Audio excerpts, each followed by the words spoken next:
Welcome back to Little Steps, Big Gains. This video is dedicated to my new friends who are doing the 30-day combination elastic band balance challenge.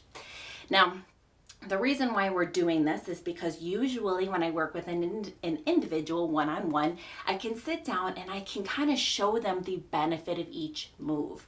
I don't have that opportunity here, so we're kind of making a separate video for it. We all know the benefits of strength training, especially bands, okay? When we're doing things like our bow and arrow, our one arm is stabilizing that rotator cuff, stabilizing the entire limb. The other arm is working on strength training. So we know the benefits of elastic band strength training for our odd days. But our even days, what is this Tai-Chi Inspired routine about? Well, brief explanation here. So first off, Tai Chi is so beneficial for balance because of the slow, mindful approach, okay? If I reach into that cabinet to grab a glass, it's a lot easier if I kind of go 1-2. But if I have to slowly reach and my body has to respond the entire time, that's a lot more challenging, okay? Fast movements are still phenomenal, things like boxing, okay, but for different reasons. And I have a video coming up on that, but in terms of Tai Chi, that is one of the many reasons why it is so effective, is because of these slow movements. It challenges what is called the proprioceptive system, okay? It's one of our 3 systems that really help us know where our body is in space. It retrains it. Not every exercise modality works on proprioception. Only, only the actual modalities that really challenge it, and Tai Chi is one of those. Now, I am Tai Chi certified, but sometimes I found those moves can be very complicated for individuals versus having inspired movements, taking the approach of Tai Chi. I found better luck for people to be able to follow along, do the moves correctly, embrace the moves, and be present in the moment. So that's why. Now, in terms of the benefit of each of these exercises, I need to do a quick introduction of balance strategies, okay? Every time we lose our balance, there's 3 strategies that kick in to prevent us from falling, okay? 3 strategies. The first and foremost is our ankle strategies, okay? If I'm reaching forward, my ankles are going to kick in to prevent me from keep going. Or if I go backwards, they're going to kick in to kind of bring me back to midline, okay? They're our first line of defense. We really need strength down there for that reason. So individuals who have weak ankles or reduced sensation, reduced nerve conduction velocity, such as multiple sclerosis, diabetes, peripheral neuropathy has been shown. Unfortunately, peripheral neuropathy, there's often a 30% increase in sway, okay? So you really need those ankle strategies. So ankle strategies are so important. We'll talk about those as we go. And the next strategy is a hip strategy, okay? So once again, if I'm reaching forward, my ankles kick in. But if I go too far forward, my hips kick in. That is called a hip strategy. It's our second line of defense. Once we reach too far for the ankles to kick in, the hips kick in. Now, the problem here is if people have weak hips or if they have reduced range of motion. So if we're stiff, okay, that can become a problem. So we'll talk about that a little bit, how we're combating that. But that is a hip strategy. The third strategy is a stepping strategy, okay? So when it gets to the point that my ankle strategies, it's just too far for them, too far for the hip, at this point I'm stepping, okay? That's a stepping strategy. Now, we're not really focusing on stepping strategies here in this balance routine, but here's the thing. If our ankle and hip strategies are weak, we're starting to do stepping strategies instead, meaning a small perturbation, like a gust of wind, which should be an ankle strategy. If that's weak and the hips are weak, now we're stepping and we're being thrown off balance over just a small perturbation, okay?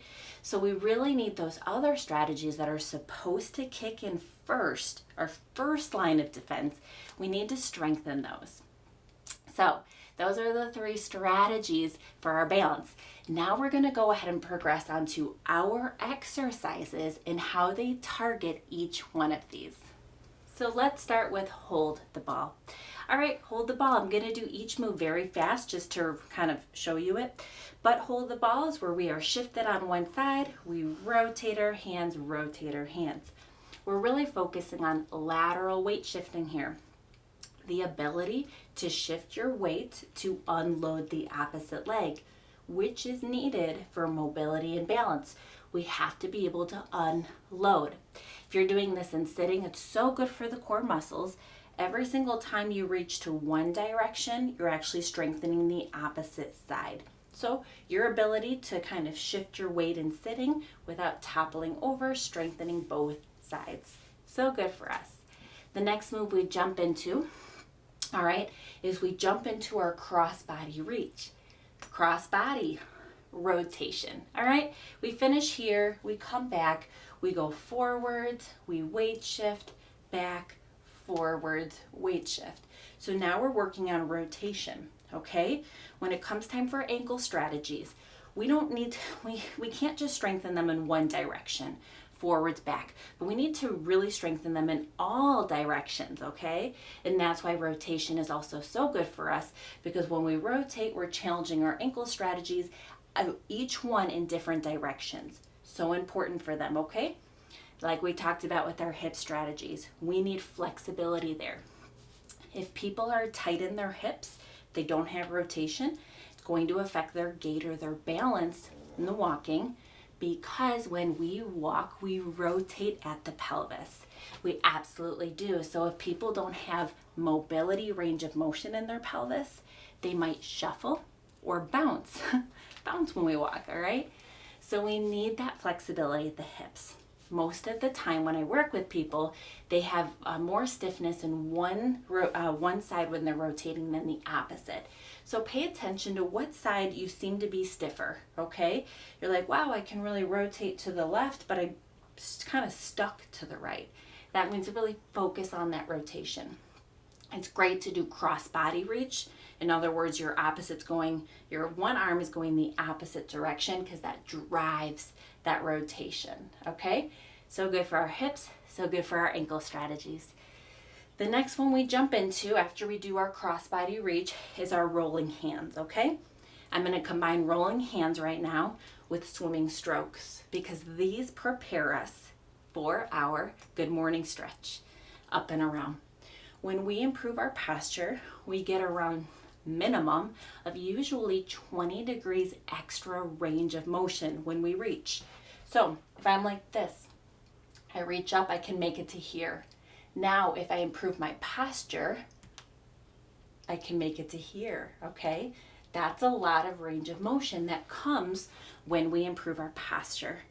Now, a lot of times we struggle, not because we're weak in back, tight in front, which is so true, tightness, weakness, but it could also be because of balance and weak ankle strategies. Meaning, when you go to reach up for that good morning stretch, you might find yourself tipping backwards, okay? Every time we kind of open up, we keep going. We need those ankle strategies, and we need that posture. But to prepare us, our good old rolling hands, which is the first move that we do with a forward reach, and then our swimming strokes to kind of warm up our muscles, move the fluid around the tendons. Then we go into our good morning stretch. Great preparatory moves. That was our set A exercises. Our set B exercises. All right, here we start with blocking face. So after we finished our good morning stretch, we shift our weight, okay? We're spreading out the rib cage, opening up the ribs, separating them. That's because we have a diaphragm, a dome here, that challenges or is responsible for our breathing, okay? Our lungs, it's going to open the lungs, close the lungs in terms of inflating and deflating them, but it also plays a role in our posture. If it's weak or we don't have the full range of motion, our posture is going to be compromised. It's so weak that we're going to find ourselves bending over because it can't hold us up. So we need to challenge the range of motion, stretch it out. So in this blocking face, we're shifting our weight shifting, ankle strategies, stretching out that diaphragm, okay? We slowly shift back, stretch it out, and come forwards. So phenomenal for our posture to be able to get that range of motion there. All right, then after here, we go into draw the sword. So I'm here, coming around. What am I doing already? Rotating, right? Rotating the hips, draw the sword. Now we are side bending. So when we're side bending, we're stretching out one side of our rib cage, okay, or thorax. We're reaching up here, opening up the muscle, stretching out the pecs from the sternum to the top of the shoulder, stretching those out. And when we're side bending, now we're changing our head position for the first time. So our head is now cocked to the side. This really challenges the vestibular system we have, the position that tells our brain where our head is in space. All right? We don't live life with our head in one place, okay? We're side bending, we're rotating, we're turning up and down. So this is the first exercise. We're challenging the vestibular system by side bending, all right? So good for us, all right? We come here, we open up, bring it down, all right. Then we move into sweep the table. So good for us, okay? We rotate, we reach, okay?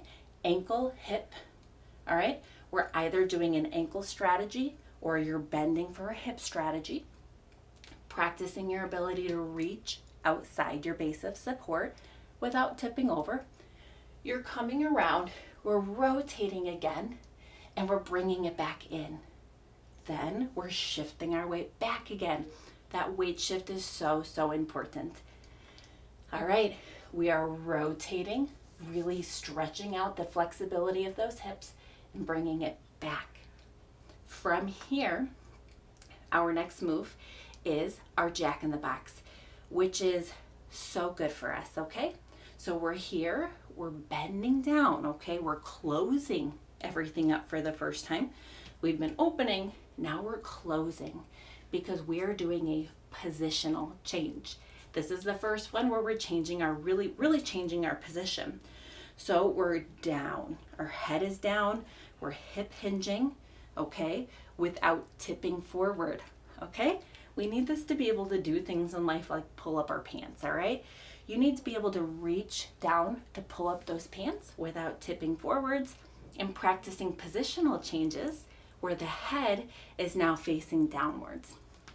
So this is also being very careful. This is usually the hardest for people.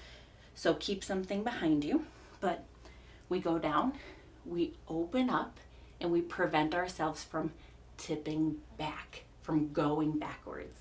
One of the best exercises for posture is W's. We're doing a W, okay? Making a W. This is opening the front, squeezing the shoulder blades down into the pockets and back. We don't want to be challenging those scapulas going up and back. It's always down and back, which is why W's are so great for us. So, positional change with a good old W in there. We close it up again, and then our good morning stretch, opening everything up for posture, ankle strategies for balance. And last but not least, those group C exercises, the last 5 ones. So we go ahead and we start with our forward push-pull, forwards and back. Remember, every time we reach forwards, our ankles are compensating, so it's going to shift us back to keep us centered in midline. So good old ankle strategies. From there, we go into rotate, rolling hands, right? Rotating the pelvis. Now we're doing ankle strategies again, but in a different direction because we need those in all three, in a full 360. So now we're rotating our pelvis, working on ankle strategies that way. And then the other way. From there, we open up into chest expansion. We know why that's important. Every day, stretch out the pecs, strengthen the scapular stabilizers in, back. We come together, we do our windmills, opening up, rotating, taking that back scapula towards the spine. We're not just rotating the pelvis, but now the thoracic spine up by the scapulas, stretching that out, opening everything up, We need that rotation. And then, oh, you're amazing. From here, we go into that good morning stretch to end it, open everything back up, working on those ankle strategies. So that is an overview of each one of the exercises, why we're doing them, and how they challenge those 3 balance strategies. Now, if you're doing this in sitting, so good for you for a few reasons, 4 quick reasons. First off, our posture, opening everything up. I've had people do this in sitting and yet benefit with their standing balance because they're able to hold themselves upright. No longer is their center of gravity forward on their toes, pulling them forwards. So posture, hip hinging, okay? Once again, when we reach too far for an ankle strategy, our hip hinge kicks in, all right? We need the core muscles for our hip hinges. Absolutely phenomenal. Third is that rotational component, and that also challenges the diaphragm, opening and stretching it out, which is required to help our respiratory system and then also help our posture. So those are some of the reasons, walking through the 3 strategies that make up our balance, as well as how we're using each one of those strategies within this balance program. I'm thrilled you're doing it with me. I hope you found this a little bit insightful, educational, and mostly motivational to jump in and join along. Together, little steps, we can make some big gains.